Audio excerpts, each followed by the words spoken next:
Teman-teman yang mulakan Allah, sahabat-sahabat dimanapun berada, Nabi SAW menyebutkan banyak sekali. Dan ternyata kita berada di akhir bagian pertengahan.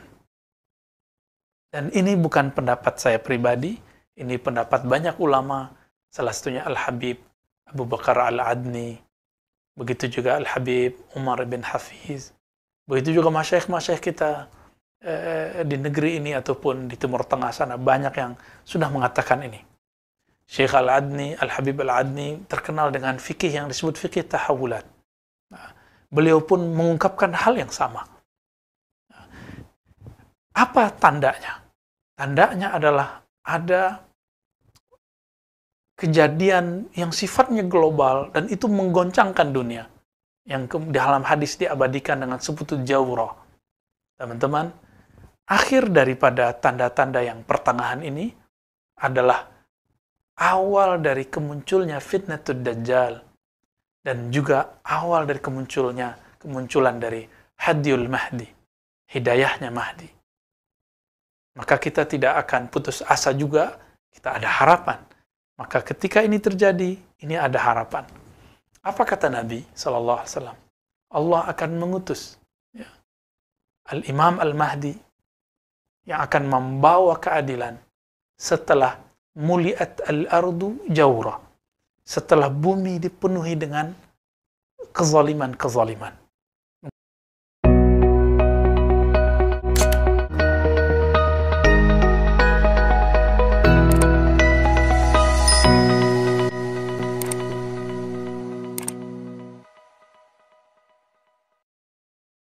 Bismillahirrahmanirrahim. Alhamdulillah Rabbil Alamin. Wassalatu wassalamu ala sayyidil mursalin wa ala alihi wa ashabihi jama'in. Sahabat-sahabat yang mulakan Allah, tadi kita terputus, mohon maaf karena ada gangguan jaringan. Kita lanjutkan kajian kita membacakan hadis tentang akhir zaman yang diriwayatkan oleh Imam Al-Bukhari. Satu kali Imam Al-Bukhari meriwayatkan dalam Sahih Bukhari dari Sayyidina Abi Hurairah radhiyallahu ta'ala anhu, anna Nabi sallallahu alaihi wasallam qala la taqumu sa'ah hatta yataqarrab az-zaman. Tidak terjadi kiamat. Nah, ini versi Tirmizi ya. Sedangkan versi Imam Bukhari hanya dikatakan yataqarrabuz zaman.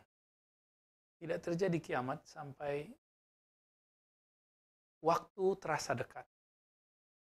Dalam riwayat Imam Tirmizi diperjelas, ditafsil, as-sanah kasyahr, asy-syahru kal-usbu' wal-usbu' kal-yawm. Setahun terasa sebulan, sebulan terasa seminggu, seminggu terasa sehari, bahkan sehari terasa seperti percikan api. Begitu ditafsil, dirinci oleh murid Imam Bukhari, yaitu Imamuna At-Tirmizi. Di riwayat Imam Bukhari ini cuma disebutkan yataqarabuz zaman. Dan betul teman-teman, bagi yang pernah hidup di zaman manual, di zaman dulu belum ada listrik, belum ada handphone seperti sekarang, belum ada gadget seperti ini, belum ada TV, belum ada YouTube, belum ada FB, belum ada IG. Orang-orang menjalani hidup itu terasa lama. Belum ada alat transportasi seperti secanggih hari ini. Orang kalau mau pergi haji itu bisa 6 bulan naik kapal. Ada yang sudah meninggal di tengah jalan, ada yang pulang cuma namanya, ada yang sampai tidak pulang-pulang lagi. Begitulah, terasa lama. Tapi hari ini, kalaupun haji ada 40 hari. Dulu Pak Haji pulang-pulang menjadi alim, mengerti bahasa Arab, mengerti tafsir, mengerti hadis, punya sanad keilmuan.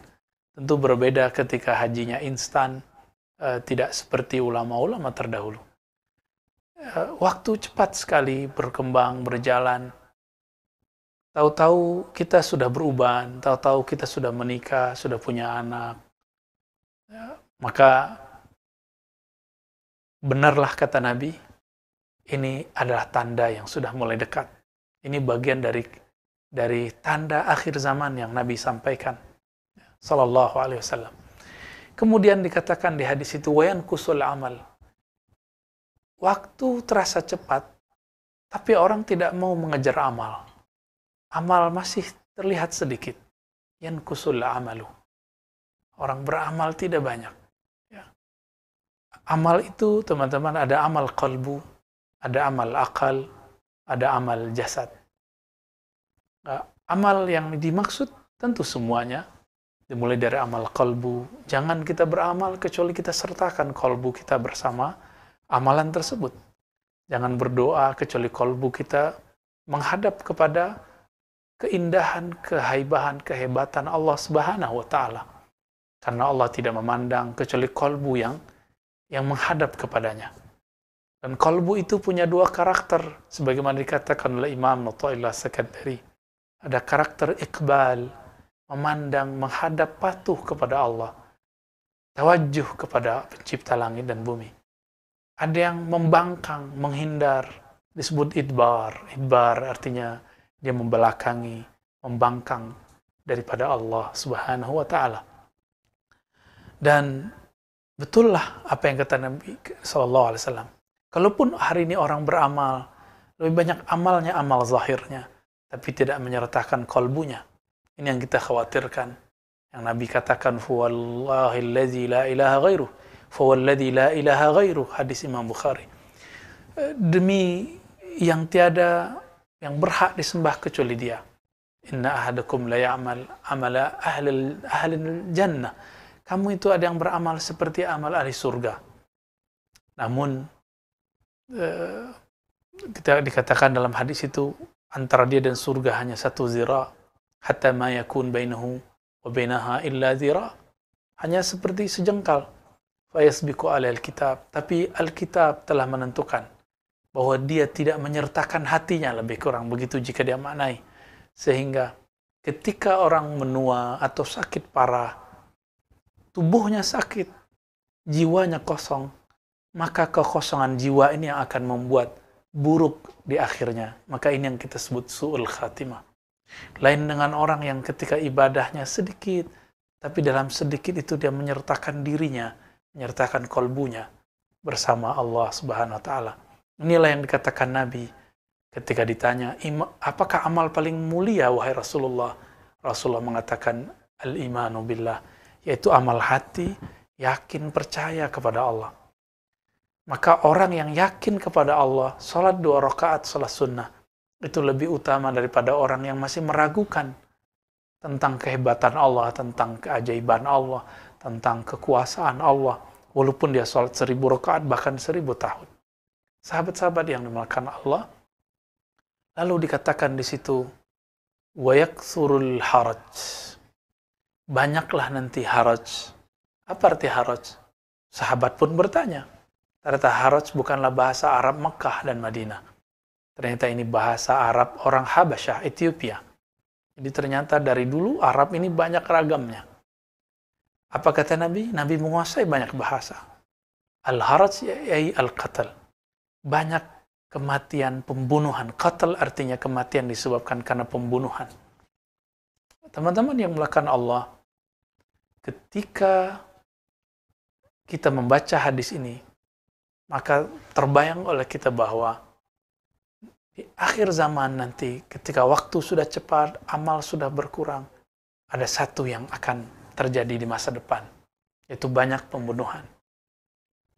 Kita tidak tahu dan kita tidak mau mencocok logikan, karena ini sudah masalah global, bukan masalah cuma di negeri kita. Maka teman-teman, mari berpikir jernih, jangan berpikir konspiratif yang tidak sahih. Karena berpikir konspiratif itu ada teorinya, ada pendekatannya, ada mazhab dan alirannya, ada metodologinya, ada approach-nya, dan kita tidak sembarangan. Karena konspirasi ini jika tidak sahih, dia akan meracuni cara berpikir. Dan kami boleh mengatakan bahwa teori konspirasi jika kita ambil, ini akan berakibat kepada suuzon yang tidak bertempat. Maka hati-hati dengan konspirasi, harus bertanya kepada sang ahli. Konspirasi itu ada, tapi jangan asal ambil dari mana-mana. Sahabat-sahabat yang melakukan Allah, kita diajarkan untuk tidak mengikuti zan. Iyattabi'una illa zan. Tidaklah mereka mengikuti kecuali hanya zan. Apa arti zan? Asumsi-asumsi, opini-opini.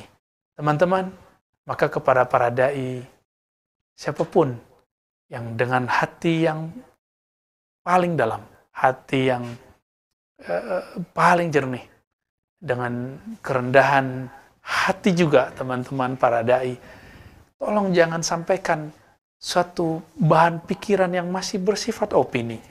Karena opini cukup jadikan konsumsi pribadi atau jadikan obrolan internal kita.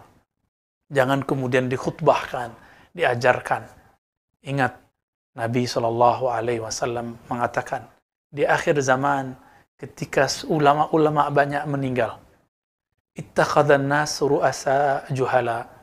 Orang-orang banyak mengambil pemimpin, figur-figur ulama-ulama yang juhala, yang mereka tidak mengerti ilmu, yang mereka mengikuti asumsi dan opini. Lalu dikatakan, mereka dimintakan fatwa. Lalu fa'aftau, lalu mereka berfatwa. Fadallu wa adallu, mereka sesat dan menyesatkan orang. Kami minta ampun kepada Allah, memohon kepada Allah, semoga lisan ini tidak terjebak, tidak tergelincir ke arah sana. Dan kita berdoa juga semoga ulama-ulama kita, guru-guru kita, masyayikh kita, kiai-kiai kita dijaga oleh Allah Subhanahu wa taala agar tidak terjebak kepada asumsi dan opini. Teman-teman yang melekat Allah, tadi di awal kita mengatakan bahwa Imam Bukhari menulis dalam kitabnya Sahih Bukhari, Kitabul Fitan, bab tentang fitnah akhir zaman. Imam Muslim juga demikian menulis dalam Sahih Muslim, Kitabul Fitan wa Asyaratus Sa'ah, bab tentang kekacauan huru-hara akhir zaman dan tanda-tanda kiamat. Hadis yang disampaikan tidak jauh berbeda. Berbedanya cuma dalam pengumpulan dan periwayatan beberapa hadis yang mungkin tidak banyak disebutkan di Bukhari, lalu kemudian diperdalam dalam hadis Imam Muslim. Ya. Teman-teman yang melekat Allah, ini zaman jangan dibayangkan lagi ini adalah zaman yang sederhana, masa yang akan kembali seperti dahulu kembali. Tidak, ini sudah masalah global. Ini bukan masalah Indonesia saja, ini bukan masalah negara tetangga saja, ini masalah semua negara. Maka Nabi mengatakan, isbiru hatta talqawni al-haut. Sabarlah kamu, bertahanlah kamu, sampai kamu bertemu aku nanti di haut, telaga Nabi sallallahu alaihi wasallam. Namun kita tidak mau sabar. Kita suka beropini, suka mengkritik yang tidak tepat. Kita mengkritik tapi isinya mencaci. Ketika mencaci, isinya kemudian menyudutkan. Dan seorang muslim tidak akan melakukan itu tentunya. Sibabul muslim fusuk. Mencaci sesama muslim adalah kefasikan. Wa qitaluhu kufrun. Wa qitaluhu kufrun, membunuhnya adalah sebuah kekufuran. Teman-teman dimakan Allah, sahabat dimakan Allah, akidah Ahlussunnah mengenai akhir zaman, tentang peristiwa akhir zaman, ini sudah digariskan dengan jelas di dalam rukun iman. Rukun iman kita yang kelima adalah percaya kepada hari akhir. Sebelum hari akhir itu, teman-teman, ada yang disebut asyaratus sa'ah.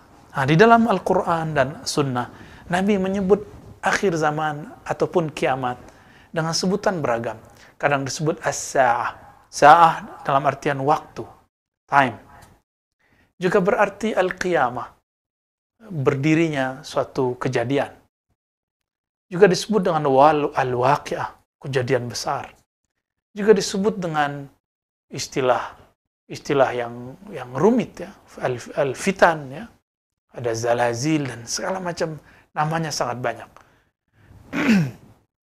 Untuk masuk ke arah sana, kita menemukan hadis-hadis yang beragam dan Nabi SAW menyampaikannya dalam waktu-waktu tertentu, sahabat-sahabat meriwayatkan lalu dikumpulkan oleh para ahli hadis. Kemudian ulama kita di zaman sekarang membaginya bahwa akhir zaman itu, teman-teman, ada tanda-tanda yang disebut asyarat sughra, tanda-tanda kecil daripada hari kiamat. Dan yang kedua, ada tanda yang wusta, kejadiannya di pertengahan, setelah melewati masa yang kecil-kecil, tanda yang kecil-kecil. Tanda kecil ini ditandai dengan diutusnya baginda Nabi, wafatnya beliau, terjadinya pembunuhan terhadap ahlu bait beliau, terjadinya huru-hara di berbagai negeri di tanah Arab, dan segala macam. Nanti ada lagi setelah itu wusta. Setelah wusta baru kubra. Nah, wusta berarti pertengahan, kubra berarti tanda-tanda besar yang kemudian disebutkan dalam hadis Muslim, ada 10 tanda besar sebelum kiamat terjadi. Lalu kita sekarang berada di mana, teman-teman? Ini bukan untuk menakuti, tapi untuk basyiran wa nadhira. Sekarang kita tugasnya adalah nazir, mewarisi tugas kenabian, yaitu memberikan peringatan agar umat warning, agar kita ketika kajian akhir zaman tertata, tidak terjebak kepada hal-hal yang bersifat halu, mencocok logikan. Kita sangat berterima kasih kepada para asatis, para da'i yang telah mengingatkan umat mengenai pentingnya akhir zaman. Cuma, apabila kajian ini tidak ada arahnya, tidak mengikuti kaidah-kaidah Ahlussunnah, yang terjadi nanti adalah cocok logi, ketidaksabaran, lalu kemudian sangat mudah untuk diracuni agar terjebak kepada hal-hal yang justru menambah fitan, menambah kekacauan. Akan banyak orang yang tidak sabar lagi dengan kejadian-kejadian masa ini. Teman-teman yang mulakan Allah, sahabat-sahabat dimanapun berada, Nabi SAW menyebutkan banyak sekali. Dan ternyata kita berada di akhir bagian pertengahan. Dan ini bukan pendapat saya pribadi, ini pendapat banyak ulama, salah satunya Al-Habib Abu Bakar Al-Adni, begitu juga Al-Habib Umar bin Hafiz, begitu juga masyaikh-masyaikh kita di negeri ini ataupun di Timur Tengah sana, banyak yang sudah mengatakan ini. Syekh Al-Adni, Al-Habib Al-Adni terkenal dengan fikih yang disebut fikih tahawulat. Nah, beliau pun mengungkapkan hal yang sama. Nah, apa tandanya? Tandanya adalah ada kejadian yang sifatnya global dan itu menggoncangkan dunia. Yang di dalam hadis diabadikan dengan sebutan jawra.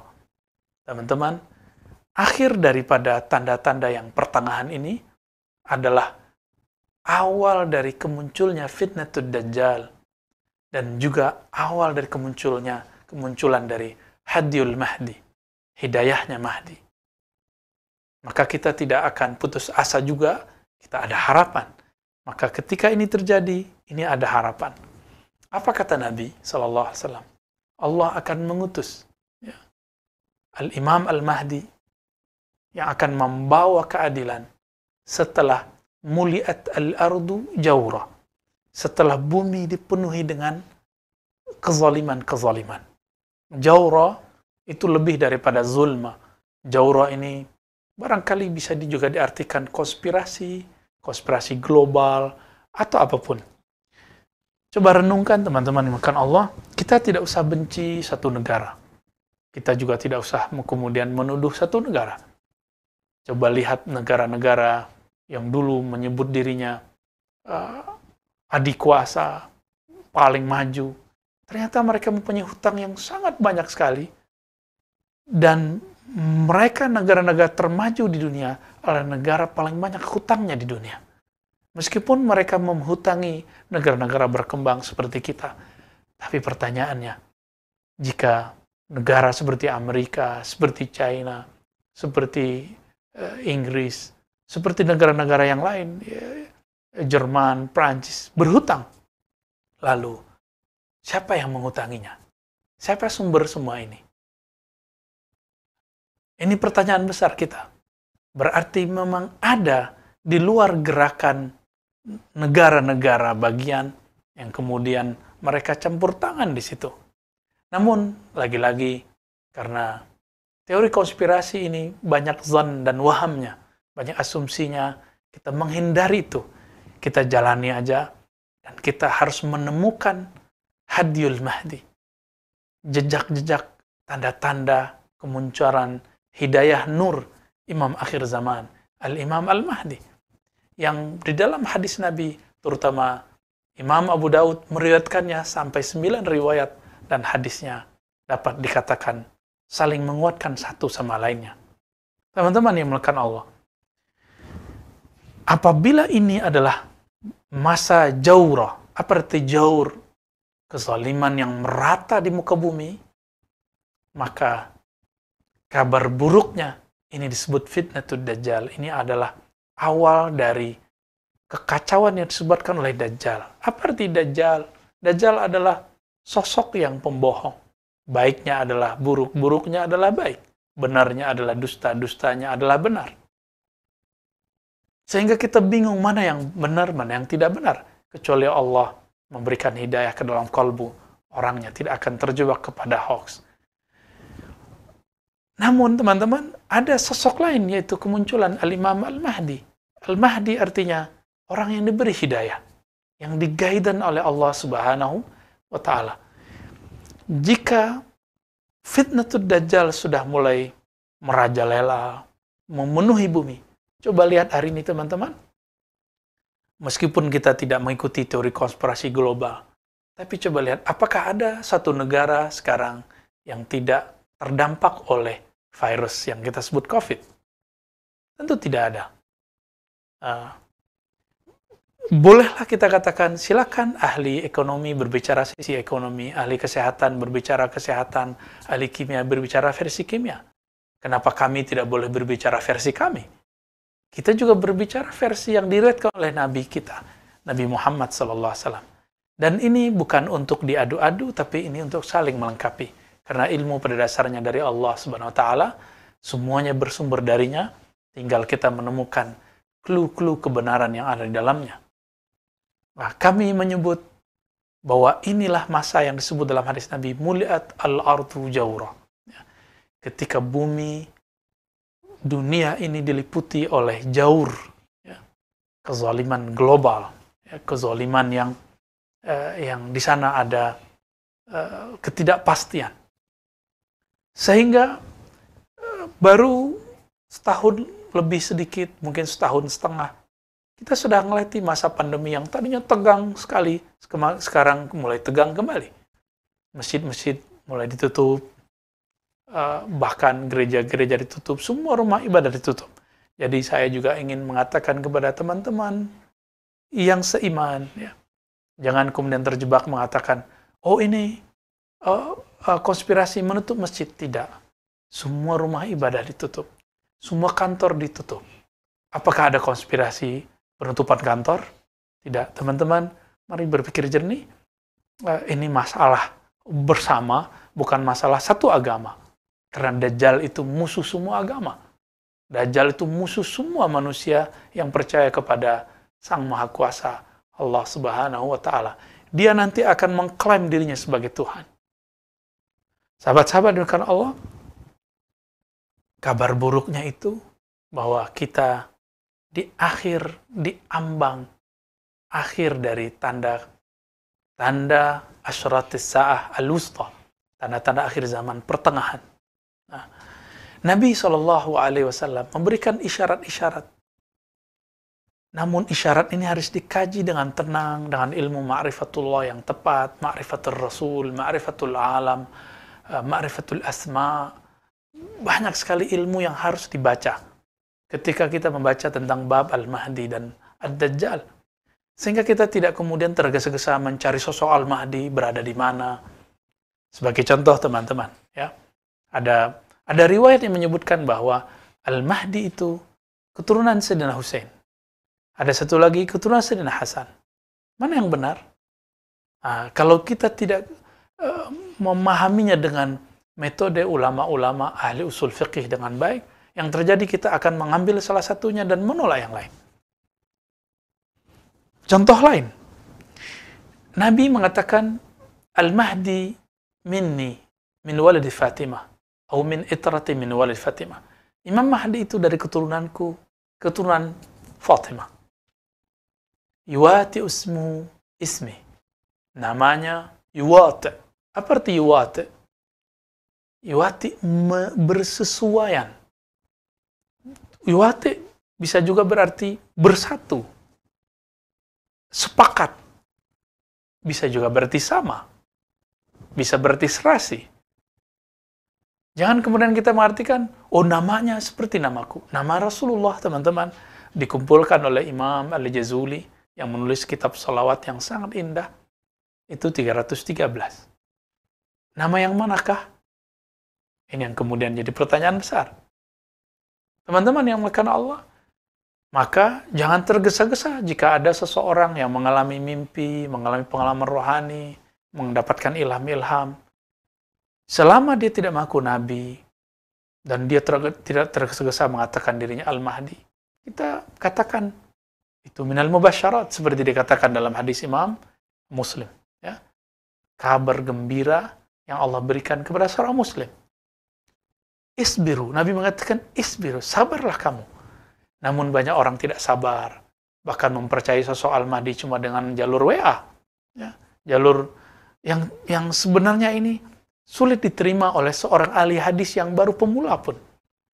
Maka teman-teman, supaya kita tidak terjebak dalam hal itu, ada beberapa kaidah ketika masuk mengkaji tentang akhir zaman. Yang pertama, tidak menggunakan dalil kecuali dalil yang sahih, baik dari Quran ataupun sunnah yang sahih. Ya. Jadi, apabila ada kajian akhir zaman dengan menggunakan hadis yang tidak sahih, maka akan memunculkan perdebatan yang luar biasa.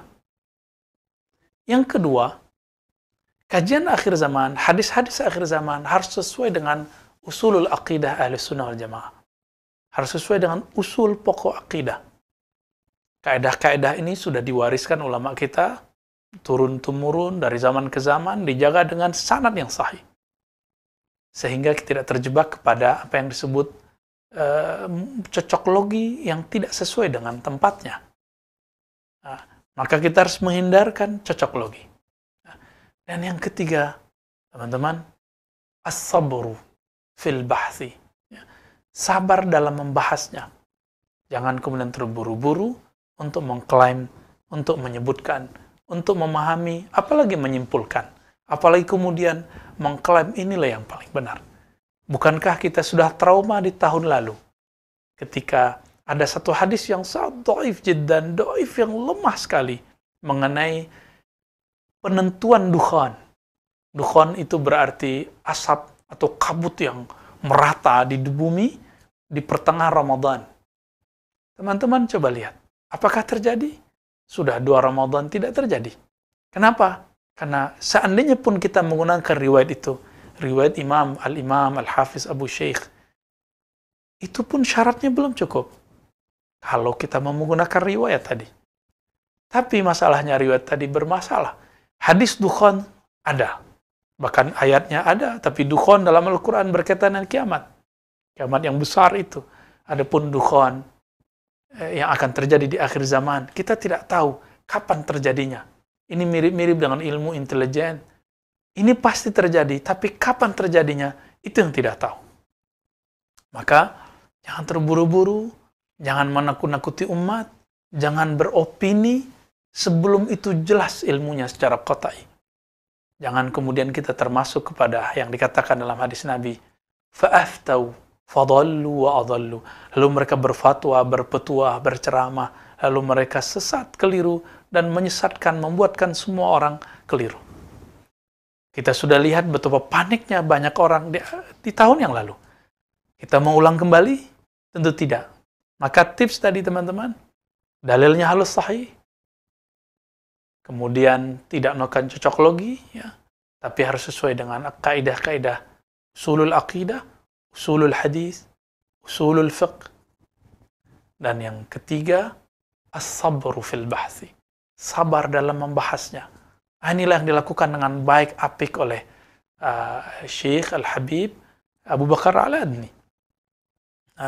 Kita bisa meniru dan mengambil ibrah dari apa yang beliau katakan. Teman-teman yang melakukan Allah, insya Allah ke depan kita akan membahas di waktu yang tentunya lebih luas tentang sosok yang disebut dengan Dajjal, Mahdi, sejarah apakah yang terjadi pada Dajjal. Lalu sebelum Dajjal keluar, apa yang terjadi? Fitnatul Dajjal. Apakah pandemi bagian dari itu? Kita juga sudah memulainya sedikit, dan kita akan perluas di sana. Kemudian Al-Mahdi, siapa sosoknya? Apa yang dimaksud nama dalam hadis itu? Namanya sama dengan namaku, begitu kata baginda Nabi. Apa arti nama di situ? Karena nama dalam bahasa Arab lebih luas maknanya daripada nama dalam bahasa Indonesia. Nanti kita akan membahas juga mengenai siapakah tentara Dajjal? Siapakah pengikut Dajjal? Karena Nabi mengatakan, jika kamu mendengar Dajjal, maka larilah. Larilah ke gunung-gunung. Karena tidak semua orang selamat ketika ketemu Dajjal. Siapapun yang merasa dirinya beriman, bahkan sekelas kiai sekalipun, jika bertemu Dajjal, orang sakti sekalipun, orang mandraguna, orang punya keramat sekalipun, jika ketemu dengan Dajjal, dia akan tunduk. Maka kita harus mengenal siapakah yang disebut nanti atba'ud Dajjal, pengikut-pengikut Dajjal, junud Dajjal, juyusu Dajjal, orang yang akan berjuang bersama Dajjal. Lalu ada hadis, siapakah yang menjadi tentara Al-Imam Al-Mahdi? Dengan harapan kita mengetahui ini, kita mengetahui ke arah mana kita bergerak. Hadis mana yang kita ambil. Maka teman-teman yang bukan Allah, nanti kita akan urai itu satu persatu. Insya Allah, kita minta kepada Allah SWT, ayyussirana al-umur kullaha. Semoga Allah memudahkan niat-niat kita tersebut, dan kita terhindar daripada zallat wad dalal, ya. Terhindar daripada ketergelinciran, terhindar daripada kesesatan. Nasallallahu al-afwa wal afiyah lana wa liwalidina wa limasyaikhina wa lisairil muslimin walhamdulillahi rabbil alamin. Assalamualaikum warahmatullahi wabarakatuh.